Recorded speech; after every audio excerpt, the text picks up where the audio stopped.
au niveau de l'influence des systèmes de culture et des pratiques culturelles sur la nutrition azotée du blé tendre.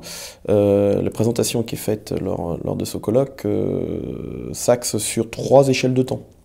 Une échelle de temps à court terme, à l'échelle de la campagne culturelle, une échelle de temps, on va dire, à moyen terme, qui se met à l'échelle de la rotation, dans laquelle le blé tendre est inclus, et une échelle de temps à plus long terme, donc de 5 à 10 ans, vers même des échelles très, très éloignées, 50 à 100 ans, pour voir comment vont évoluer l'influence des systèmes de culture et des pratiques culturelles sur la nutrition azotée du blé. On commence par le court terme. Quels sont les critères sur lesquels vous travaillez et que vous avez repérés? Alors, au niveau du court terme, un nombre innombrable de facteurs peut influencer la nutrition azotée du blé, mais si on essaie de se focaliser sur trois grandes thématiques, la première grande thématique, c'est en premier lieu les besoins du blé tendre pour assurer ses objectifs de production quantitative et qualitative. Donc ces besoins-là varient d'une année sur l'autre en fonction du contexte pédoclimatique. Donc l'estimation correcte de ce besoin et surtout la prise en compte de sa variabilité est une des premières pierres angulaires du raisonnement. Le deuxième point, ça va constituer à estimer la variabilité et essayer de la maîtriser de toutes les sources d'azote qui seront à disposition des producteurs pour satisfaire ces besoins-là.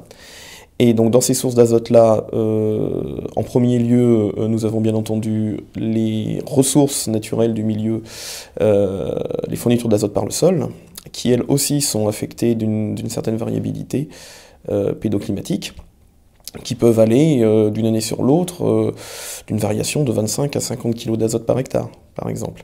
Donc la prise en compte de cette variabilité-là est quand même importante. Le troisième volet, c'est l'efficacité des engrais, qui sont là pour compléter l'offre du sol pour assurer les besoins, et cette efficacité est aussi affectée d'un certain nombre de variations liées aux pratiques d'apport, donc la forme, les dates d'apport, etc., mais aussi les conditions climatiques au moment des apports. L'efficacité d'un apport d'engrais, quand on mixe tous les facteurs de variation, peut varier de 25 à 50% d'une année sur l'autre dans les extrêmes. Ce qui peut contribuer à diminuer cette variabilité quand même, c'est le recours aux outils de pilotage, qui sont typiquement des outils à utiliser à l'échelle de la campagne culturelle et qui permettent, par un diagnostic en cours de campagne, une évaluation de tout ce qui s'est passé avant, et donc qui permet de redresser la barre s'il faut corriger un certain nombre de choses en termes de nutrition azotée. Sur du moyen terme, quels sont les critères sur lesquels vous travaillez?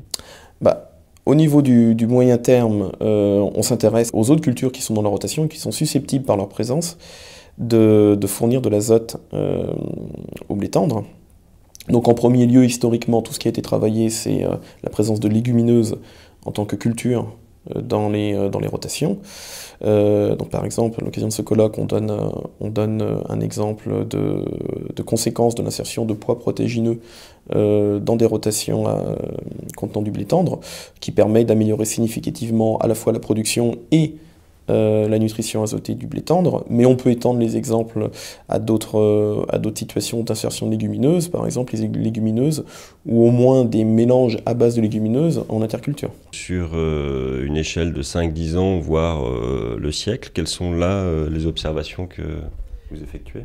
Alors, au niveau de bas de temps beaucoup plus long, on va dire 5-10 ans, ce qui nous préoccupe actuellement, ce sont les évolutions à la fois réglementaires et économiques qui vont conditionner l'accès aux engrais azotés.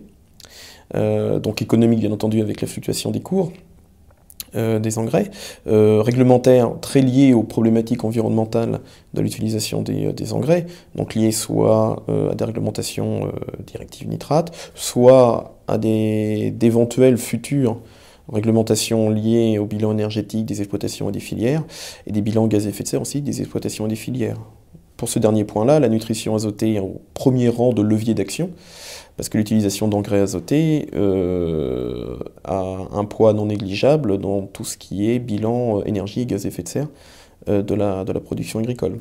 Donc là, on est plutôt à l'échelon de 5-10 ans. Si on va beaucoup plus loin au niveau du long terme, là on s'intéresse de près à l'influence des pratiques agricoles dans leur sens large sur les fournitures d'azote à la culture, donc la modification sur le long terme du statut azoté des sols par exemple, où là on donne quelques exemples d'influence soit d'utilisation de produits organiques de façon répétée pendant de nombreuses années, soit de l'utilisation ou pas tout simplement d'engrais azotés, qui montrent qu'un certain nombre de pratiques peuvent sur le long terme améliorer significativement la fourniture d'azote à la culture. Mais bon, là on est sur un pas de temps. Pour faire bouger les systèmes de culture, pour faire bouger les fournitures d'azote de base d'un système de culture, on est plutôt au minimum sur 20-25 ans, et assez souvent sur plus d'une cinquantaine d'années.